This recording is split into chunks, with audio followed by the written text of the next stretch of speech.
কেউ আছেন বাড়িতে? আচ্ছা, এইটা কি অমিতদের বাড়ি নাকি? আচ্ছা আচ্ছা, তোমরা আমাকে ফোন করেছিলে? হ্যাঁ হ্যাঁ হ্যাঁ, চলো।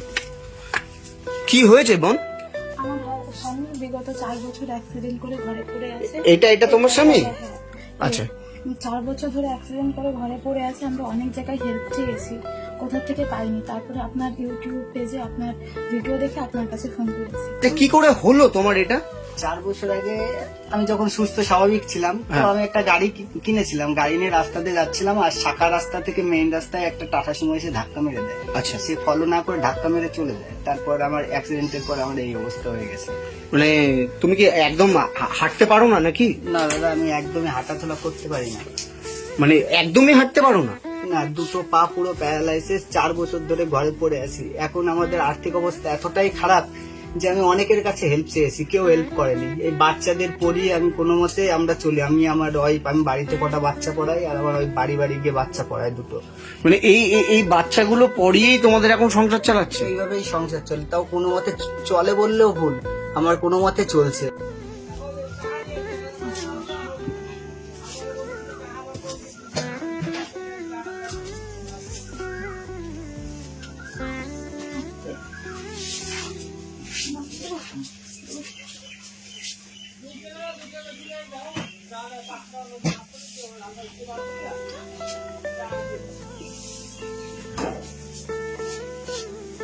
বোন, প্রত্যেকদিন কি বোন এইভাবেই মানে হ্যাঁ, প্রত্যেকদিন এইভাবে নামাতে হয়। খাটের থেকে নামাতে হয়? ও পারে না একা একা নামতে।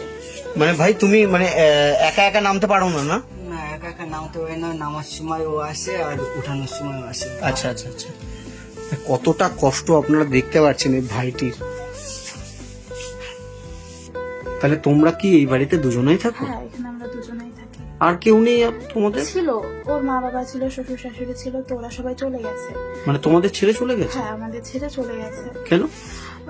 ছেলে অ্যাক্সিডেন্ট হয়ে আছে, কিছু দিতে পারছে না, তাই হয়তো জানি না। আমরা এই যে জায়গাটা আছে ওই জায়গাটা বেচেও না বলে গোপনে বেচে চলে গেছে।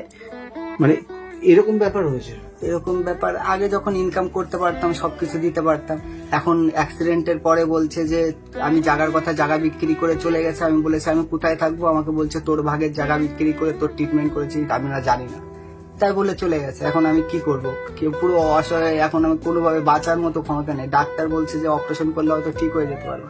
আর্থিকভাবে খুবই দুর্বল, কোনোভাবেই আমি। মানে তোমার নিজের মা? আমার নিজের মা, কিন্তু যে আমার পিতা, যে আমার জন্মপিতা 2003 সালে মারা যায়। তারপরে মা পরবর্তীতে আবার বিয়ে করে। সে বলে কি যে আমার নিজের ছেলে না, ওরা আমাকে দেখবে কি দেখবে না তার কোনো ঠিক নেই। আমার নিজের ভবিষ্যৎ আছে, আমার ভবিষ্যৎ আছে। সে আমার অ্যাক্সিডেন্টের মাত্র 18 দিনের মাথায় সে পালিয়ে চলে যায়, কাউকে কিছু না বলে। কে পালিয়ে চলে যায়? আমার যে পরবর্তীতে আমার মা যাকে বিয়ে করে, সে পালিয়ে চলে যায়। বলে কি যে ও ট্রিটমেন্ট করতে পারবো না, দেখতে পারবো না। তারপর পালিয়ে চলে যায়। তারপর থেকে আমাকে আর দেখা। তুমি আগে কি করতে? আমি আগে হোটেলে কাজ করতাম, বোম্বে একটা হোটেলে কাজ করতাম। 28,000 30,000 টাকা ইনকাম করতাম। সব টাকাটা বাড়ি দিয়েছি, কিন্তু যখন অ্যাক্সিডেন্ট করলাম, অ্যাক্সিডেন্ট করার পরে আমাকে বলছে তুই কি দিয়েছিস? কিছুই দিসনি। মানে কে বলছে এই কথাগুলো? বাড়ির মা বাবা সবাই বলছে যে তুই কি দিয়েছিস? কিছুই দিসনি। আমি তখন কি করব? সে বলছে দিসনি। এখন আমি তো পুরো অসহায়, আমি কি করবো? আমি শুয়ে রয়েছি, তখন আমি হাঁটাচলাও করতে পারি না, দুটো হাতও নাড়াতে পারি না। কোনো মতে সবাই কাট করে ঘুরিয়ে দিত। আমার ওয়াইফ আমার পাশে ছিল। আজকে ওয়াইফ পাশে ছিল বলে আমি বেঁচে আছি। কারণ ওয়াইফ যদি না থাকতো আমি হয়তো অনেক আগে মরে যেতাম। তাকে না দিতে পারি, কোনো কিছু দিতে পারি না আমি আজ পর্যন্ত। সব মেয়েরা কত ভালোভাবে ঘুরে বেড়ায়, ওকে না দিতে পারি শাড়ি গয়নাগাটি কিছু। আমি ওইসব ওকে আমি অনেকবার বলেছি যে আমাকে ছেড়ে চলে যাও। ও আমাকে একটা কথা বলেছে যে বিয়ে করেছি, তোমার কাছেই থাকবো, তোমাকে নিয়েই বাঁচবো। তা আমি এখন ওকে না দিতে পারি। ওর শুধু একটাই ইচ্ছা যে ও আমাকে ঠিক করবে, কিন্তু আমরা আর্থিকভাবে এতই দুর্বল হয়ে পড়েছি, কোনোভাবে আমরা পেরে উঠছি না। 2020 সালে আমি একে বিয়ে করে আমি এসেছিলাম এই বাড়িতে। তখন এই বাড়িতে সবাই ছিল। তা বিয়ের 1 মাস পরেই ওর অ্যাক্সিডেন্ট হয়ে যায়। ইনফ্যাক্ট ও বগুলাতেই অ্যাক্সিডেন্ট হয়েছিল। তখন বাড়ির সবাই ওকে হসপিটালে নিয়ে যায়। তখন ডাক্তারে কিছুই বলেছিল না যে ওর কি হয়েছে কি না, ছেড়ে দিয়েছে। আমরা ভেবেছিলাম ছোটখাটো কিছু হয়েছে। পরে রিপোর্ট করে তার 1 সপ্তাহ পরে ধরা পড়ে যে ওর স্পাইনালে মানে ইনজুরি হয়েছে, যার ফলে ও প্যারালাইসিস হয়ে গেছে। তখন আমাকে আমার বাড়ি থেকে সবাই বলেছিল যে ওকে ছেড়ে চলে আয়। যেহেতু 1 মাস বিয়ে হয়েছে, তোদের মধ্যে সেরকম কোনো রিলেশন হয়নি যে ওকে ছেড়ে দে। তখন আমি বলেছিলাম যে কেন ছাড়বো, ও আমার বর হয়, আমি কেন ছেড়ে দেবো ওকে। তখন আমি আবার পালিয়ে এই বাড়িতে চলে আসি। দাদা এমনকি এই যে জায়গাটা আমি বসবাস করি এই জায়গাটাও আমাদের মা না জানিয়ে আমার মা আমার বিক্রি করে দিয়ে চলে গেছে।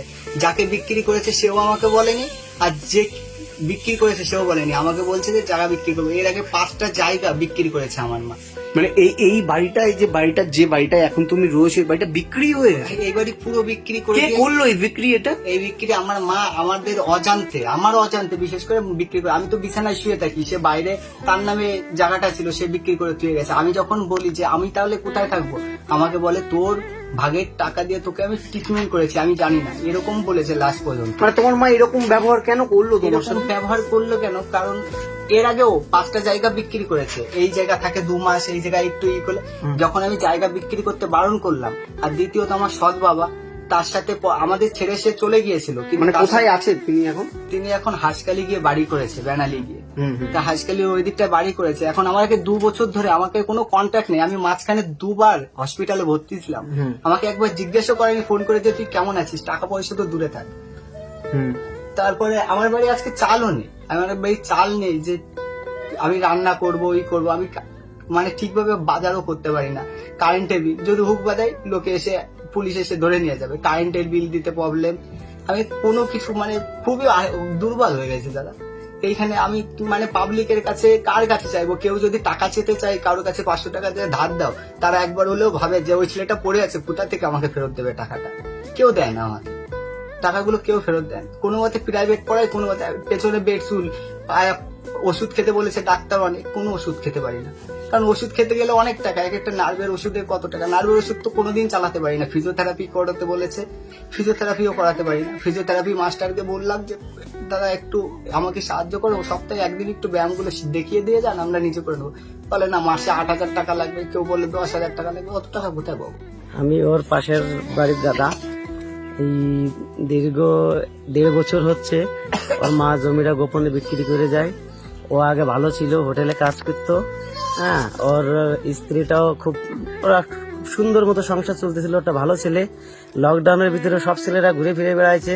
ও বাড়ি ছুটিতে এসে তাও সবার পাশে দাঁড়ায়, কাজ কাম এদিক সেদিক, অনুষ্ঠান বাচ্চাদের নিয়ে অনেক সুন্দর চলছে। হঠাৎ করে ভগবানের বিধি, ও যেভাবে অ্যাক্সিডেন্ট করে ওই মোটামুটি প্যারালাইস্টিক ভাব হয়ে যায়। তখন ওই বৌমার বাবার বাড়ি থেকে বলছিল যে মা তোর ঘর সংসার করা লাগবে না, তুই চলে আয়, তা তোদের আমি অন্য জায়গায় বিয়ে দিচ্ছি। মানে ওই হ্যাঁ, মেয়েটি কি বলে? মেয়েটির বৌমার আর কি মা বাবা বলতেছিল, অনেক চেষ্টা করেছে, কিন্তু বৌমা বলছে না, ওর সাথে আমার ভালোবাসা করে বিয়ে হয়েছে, ও আমার শাখা সিঁদুর পড়াইছে, আমি ওকে ছেড়ে কোনো রকমই যাবো না। বাড়িতে গিয়ে পড়াই, প্রত্যেকটা বাড়িতে একজন করে পড়াই, কেননা এখন কেউ 2-1 ধরতে চায় না। মানে কটা ছাত্র রয়েছে তোমার? আমার 8টা বাড়ি পড়াই, 8টা করে ছাত্র আছে। কত করে দেয় তারা? একজনে হচ্ছে, এটা গ্রাম এলাকা তো এখানে বেশি কেউ দিতে চায় না, সবাই 400-500 এরকম করে দেয়। তার মানে তোমরা এই দুজনের টিউশন পড়িয়েই তোমাদের সংসার চালাচ্ছ? আমাদের সংসার চালাচ্ছি, চলছে না দাদা, সত্যি কথা বলতে চলছে না। এই কোনো মতে আমার ওষুধের টাকাতে হয় না, ঠিক মতো ওষুধটাই কিনতে পারি না। নার্ভের ওষুধ তো খাই না, কারণ নার্ভের প্রবলেম আমার এখন, নার্ভের ওষুধ কিনতেই পারি না। তোমাদের দুজনের মিলে মোটামুটি কত টাকা ইনকাম হয় পরে? 3 থেকে 4,000 টাকা মাসে ইনকাম হয়ে যায়, কিন্তু ওতেও কিছু হয় না, কেননা ও প্রতি মাসে দাদা ধরো ওষুধের খরচা অনেক হয়ে যায়। আর আমাদের আনোলিয়া হসপিটালের কাছে পড়ে, আমার মামা ওইখানে গিয়ে লাইন ধরে ওকে ট্রিটমেন্ট মানে ডাক্তার দেখানো, মানে সরকারি হসপিটালে। আর প্রাইভেট হসপিটালে নিয়ে যাওয়ার কোনো ক্ষমতা নেই। হয়তো গেলে হয়তো ও ভালো মেডিসিন পরে ওর বেডসোর গুলো ঠিক হয়ে যেতে পারতো, কিন্তু যেতে পারিনি, এর জন্য ও এখনো ঠিক হতে পারেনি।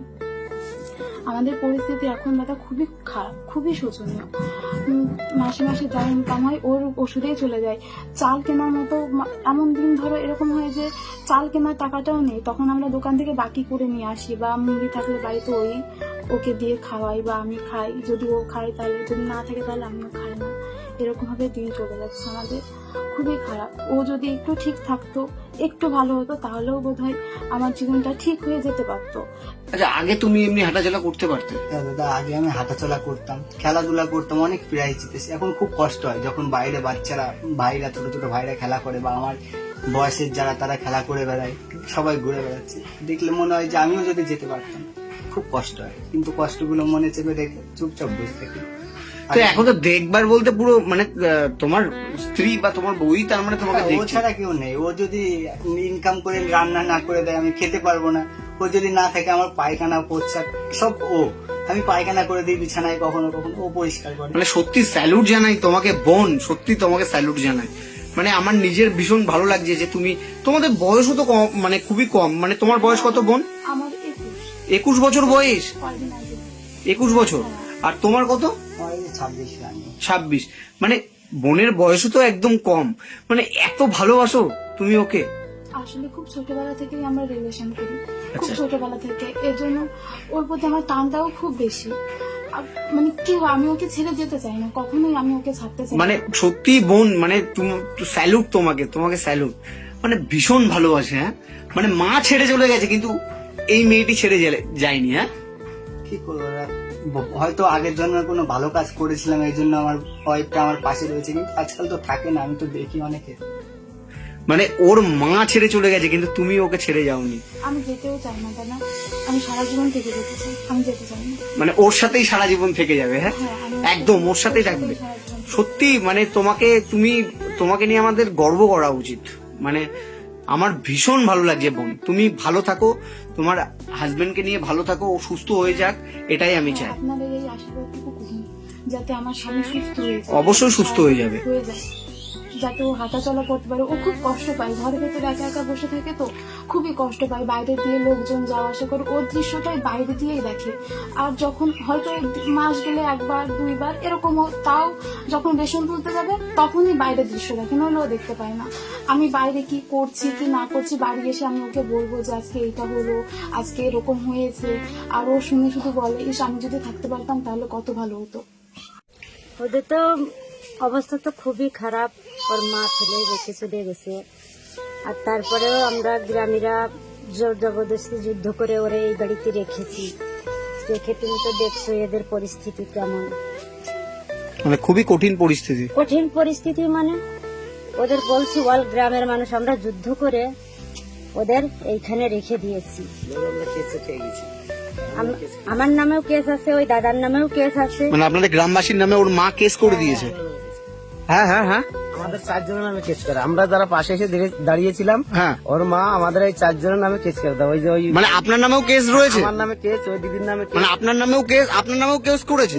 আমার নামেও কেস আছে। মানে ওর মা ওর মা নিজের মা হয়ে কি করে ওর মা পারে এটা? করেছে। কি করে পারে? তারপরে কারণ মানে কি ভাবা যায় যে নিজের মা কেস করে দিচ্ছে? এটাই এবং এই বাড়িটা, এই যে এই বাড়ি তো মানে খুব একটা বড় বাড়িও নয়, এই বাড়িটাতে ছেলেটা ওইভাবে প্যারালাইসিস ভাবে রয়েছে, সে বাড়িটা বিক্রি করে দিয়েছে। হ্যাঁ হ্যাঁ হ্যাঁ, আমরা যে পাশে থাকি আমাদের কাউকে জানায়নি কোনো কথা। আমি যে এই যে ঘরের সামনে ওর বাড়িতে কি হবে আমি ঘরে বসে সমস্ত কিছু দেখতে পাই, কিন্তু ওর মা কাউকে জানায়নি। মানে নিজের পেটের ছেলের সাথে এরকম কেউ করতে পারে? হ্যাঁ, নিজের পেটের সাথে ওই ছেলের সঙ্গে ওইরকম করতে পারে ও। এ পরিবার যাই হোক,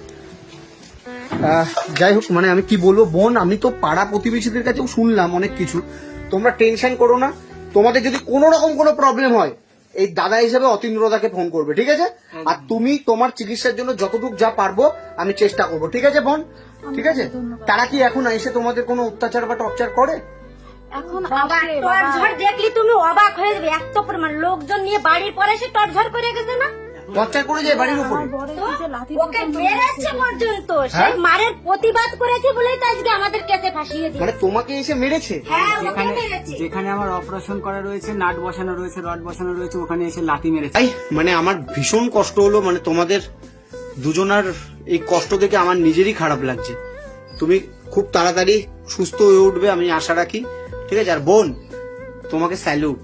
তুমি যে এই বয়সে এখনো যে মানে দুজনা মিলে এত কষ্টে রয়েছো, আমি অ্যাজ এ দাদা হিসাবে তোমাকে আশীর্বাদ করছি, তুমি ভালো থেকো বোন, তুমি ভালো থেকো, তোমরা দুজনাই ভালো থাকো, ঠিক আছে? আর আমি সবার কাছে একটা নিবেদন, যে যাতে আমি সবাই আমাকে একটু সাপোর্ট করে, আর সবাই যাতে আগের লাইফটা আমি ফিরে পাই। সবাই আমাকে একটু সাপোর্ট করলে আমি হয়তো আগের লাইফটা আবার ফিরে পাবো। অবশ্যই তুমি আবার আগের লাইফ ফিরে পাবে এবং তুমি আবার উঠে দাঁড়াও, আমি এটাই চাই। আর বোন, এখানে আমি মানে আমার তরফ থেকে এখানে কিছু টাকা দিলাম, এটা দাদা হিসেবে দিলাম, একটু দেখে নাও, ঠিক আছে? এখানে কিছু টাকা রয়েছে,